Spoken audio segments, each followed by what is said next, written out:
नमस्कार, मैं हूं नितिन यादव। लाभ हानि का आज दूसरा दिन है और कम बात करते हुए सीधा सीधा सवालों पर पहुँचते हैं। आपके सामने बोर्ड पे लिखे हुए सवाल 9, 10, 11, 12। अब आप पूछेंगे 1 से लेकर 8 तक सवाल कहाँ गए, तो 1 से लेकर 8 तक के सवालों के लिए डिस्क्रिप्शन में आपको एक लिंक दी गई है। उस लिंक को जैसे ही आप ओपन करेंगे तो आपको 1 से लेकर 8 तक के सवाल मिल जाएंगे। कल ही हम आपको बता चुके थे लाभ हानि में कोई भी फॉर्मूला प्रयोग नहीं करना है, क्योंकि हम लाभ हानि को एकक नियम से हल करने की कोशिश कर रहे हैं। बिल्कुल एकक नियम से लाभ हानि ही हल करेंगे, हमें कोई भी सूत्र का प्रयोग बिल्कुल नहीं करना है। अब एकक नियम क्या होता है, कल हमने जैसे कि पिछले वीडियो में आपको बताया था कि क्रय मूल का मतलब होता है 100 और विक्रय मूल का मतलब होता है या तो 100 से ऊपर या तो 100 से नीचे। सीधा सीधा है, क्रय मूल मतलब खरीदी हुई चीज़ और विक्रय मूल मतलब बेची हुई चीज़। कुछ सवाल आपके सामने लिखे हुए हैं 9, 10, 11 और 12। हम आपको यही सवाल आज सॉल्व करवाएंगे। सवाल नंबर 9 में आपका कहता है एक आदमी यदि 1 रुपये में 12 संतरे बेचता है। सबसे पहले आपको ये पकड़ना है कि जो सवाल कह रहा है वो खरीदने की बात कर रहा है या बेचने की बात कर रहा है। तो ये सवाल बोल रहा है कि एक आदमी 1 रुपये में 12 संतरे बेचता है, मतलब इन्होंने यहाँ से शुरू किया और यहाँ तक जब हमने देखा तो आपको पता चला बेचना, और बेचना होता है विक्रय मूल। विक्रय मूल कभी भी 100 नहीं होता है, तो 100 से ऊपर तब होगा जब उसमें लाभ होगा व्यापार में, 100 से नीचे तब होगा जब व्यापार में हानि होगी। तो उसने 1 रुपये के 12 संतरे बेचे। क्या हमें इसके लिए किसी नए सूत्र का प्रयोग करना पड़ेगा? तो उत्तर मिलता है बिल्कुल नहीं। जैसे आपने कल सवाल किए थे उसी प्रकार से इन सवालों को हल करेंगे। तो बेचा मतलब हो गया विक्रय मूल, विक्रय मूल का मतलब होता है तो उसे लाभ हुआ होगा, कन्फर्म है या तो हानि हुई होगी, कन्फर्म। सवाल आगे क्या कहता है, तो उसे 20% की हानि होती है। 20% की हानि का मतलब एक बात कन्फर्म हो गया आपके कि 80% का मान सवाल में दिया गया है। 80% का मान क्या दिया गया है कि 1 रुपये के 12 क्या दिया गया, तो हमने लिख दिया कि 1 रुपये के 12 और 12 क्या है, संतरे हैं। तो हमें ये पता चला कि हमने 80% मतलब एक आदमी जब 1 रुपये में 12 संतरे बेचता है, बेचने का मतलब ही हो गया विक्रय मूल, और विक्रय मूल हमेशा 100 से ऊपर या 100 से नीचे। तो 20% की हानि का मतलब हो गया ये 80% का मान, और सवाल में दिया था 1 रुपये के 12। हमने ऊपर रखे हैं पैसे या रुपए और नीचे रखी है वस्तु, क्योंकि व्यापार का नियम ये होता है पहले आप पैसे देने, उसके बाद आपको वस्तु मिलनी है। तो 1 रुपये के 12 हम क्या करेंगे, 1% का जब मान निकालेंगे तो 1/12 और ये 80 नीचे चला आएगा 80। इतना क्लियर है।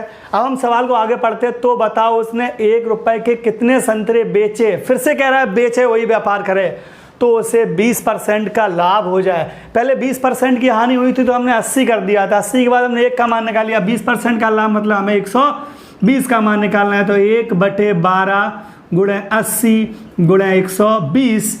ये 12 से ये 10 बार कट जाएगा, 0 से 0 कट जाएगा, ऊपर आएगा 1, नीचे आएगा 8। इसका मतलब उसका जो नया व्यापार है वो 1 रुपये में 8 संतरों का है, मतलब कि वह 20% का लाभ कमाने के लिए 1 रुपये के 8 संतरे बेचे। जब उसने 20% की हानि की थी तो उसके 1 रुपये के 12 संतरे बिक रहे थे। जब उसने 20% का लाभ कमा लिया तो उसके 1 रुपये के 8 संतरे बेचे गए। इसी प्रकार से सवाल नंबर 10वें को हम सॉल्व करेंगे। जब हम सवाल नंबर 10वें को सॉल्व करेंगे ठीक इसी लॉजिक से, सवाल नंबर 10वां आपका कहता है, ये लिखा हुआ सवाल नंबर 10 कि एक आदमी 2 रुपये के 3 नींबू खरीदे। एक आदमी ने 2 रुपये के 3 नींबू खरीदे, और खरीदे का मतलब हो गया क्रय मूल, क्रय मूल का मतलब हो गया 100%। तो सीधा सीधा आपके 100% की वैल्यू दी गई है 2 रुपये के 3, मतलब कि 2/3 ऊपर रुपए हो गए और नीचे आपके बन गए जाके नींबू। ठीक है, अब हमें 1 का मान निकाल लेना है। तो जब हम 1% की वैल्यू निकालेंगे तो ये हो जाएगा 2/3 और ये 100 नीचे आ जाएंगे /100। अब सवाल में आगे कह रहा है 25% का उसे लाभ कमाना है। 25% के लाभ का मतलब आपसे 125 का मान पूछा गया, तो 125% की वैल्यू हो गई 2/3 गुणे 100, ऊपर हो जाएगा 125। चाहो तो आप 25 से का 25 चौको 100, 25 पंचे 125, और भी कटेंगे 2 दूनी 4, ऊपर हो गया 5। ऊपर वाले हमेशा रुपए होते हैं, नीचे 3 दूनी 6 और नीचे वाले जो वस्तु होती है। तो आपका आंसर हो गया कि 5 रुपए के 6 नींबू खरीदे गए, 5 रुपए के 6 नींबू बेचे जाएं तो 5 रुपए के 6 नींबू बेचने पर आपको कितने परसेंट का, 25% का लाभ हो जाएगा। क्वेश्चन नंबर 11वां ठीक इसी प्रकार का है। आप सभी लोग क्वेश्चन नंबर 11वें को हल करें और हल करने के बाद जो भी आंसर आएगा वो आप कमेंट बॉक्स में जरूर डालें। हम पहुंच रहे हैं क्वेश्चन नंबर 12वें पे। क्वेश्चन नंबर 12वां आपका कह रहा है कि राजेश को 10 रुपए के 11 नींबू की दर से बेचने पर 30% की हानि हुई। हानि का मतलब उसे लॉस लग गया। लॉस का मतलब ये मान आपके 70% का है और 70% का मान हो गया कि 10 रुपए के कितने 11 नींबू। कोई दिक्कत नहीं, हम 1% का मान निकालेंगे तो 10/11 और नीचे ही आ जाएगा आपका 70। अब ये कह रहे हैं यदि 50% का लाभ कमाने हो, 50% का लाभ का मतलब हो गया 150 बराबर कि 10 गुणे 150 बटे 11 गुणे 70। जब हम इस सवाल को हल करेंगे जो ऊपर वाली वैल्यू आएगी वो आपके रुपए होंगे और जो नीचे वाली वैल्यू आएगी वो आपकी वस्तु होगी। आइए अगले सवालों पे। अगला सवाल आपको बिल्कुल दिमाग में सेट करके जाना है, क्योंकि अगला सवाल देखने में जितना ही कठिन है हम उसको उतने ही सरल विधि से हल करवा दे रहे हैं। बस आपको 2 चीज़ें दिमाग में अभी सेट कर लेनी है। हम आपको कुछ बता रहे हैं। यदि आपसे कोई कहे कि क्रय मूल्य क्या होता है तो आप उसे बोल देना क्रय मूल्य होता है 100%। कितना? 100%। और कोई आपसे पूछे कि विक्रय मूल्य क्या होता है तो आप बोलोगे या तो 100 से ज़्यादा या तो 100 से कम। हमेशा विक्रय मूल्य 100 से ज़्यादा या 100 से कम होगा, क्रय मूल्य हमेशा 100 होगा। अगर इस लॉजिक को आपने दिमाग पे ले लिया तो आपके आंसर 1 सेकंड में लगेंगे।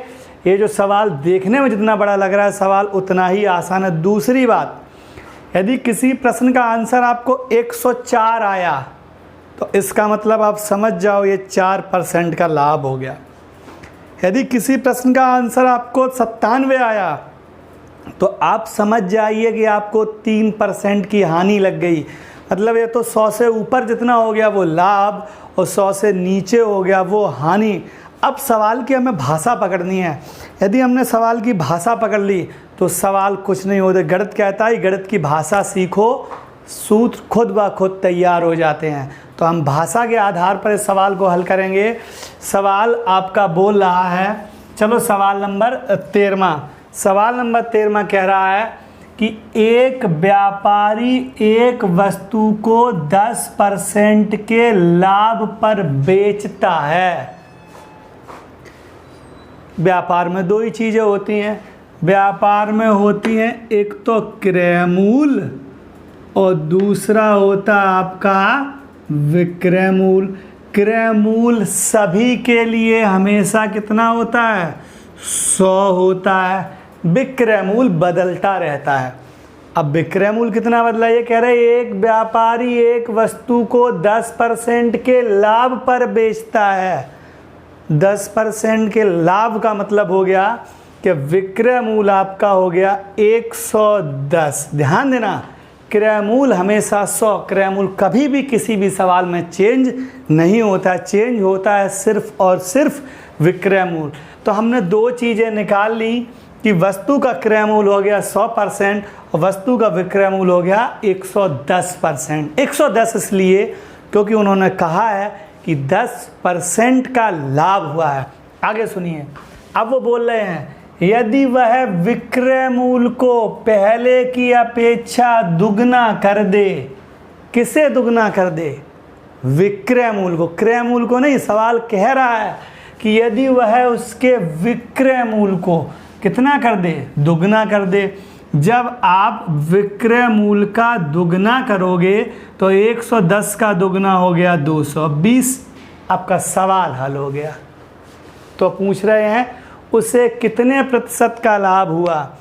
आपकी वस्तु थी 100% या 100 रुपए की और उत्तर मिला आपका 220। 100 से 220 कितना ज़्यादा है? तो 100 से 220 120 ज़्यादा है। तो आपको लाभ हो गया 120% का। हमने पहले ही बोला था 100 से जितना ज़्यादा वो लाभ, 100 से जितना कम वो हानि, हमने विक्रय मूल्य को दुगना किया तो विक्रय मूल्य 110 का दुगना होता है 220, और 220 100 से 120 ज़्यादा है, तो सीधा सीधा आंसर हो गया कि उसे 120% का लाभ हो गया।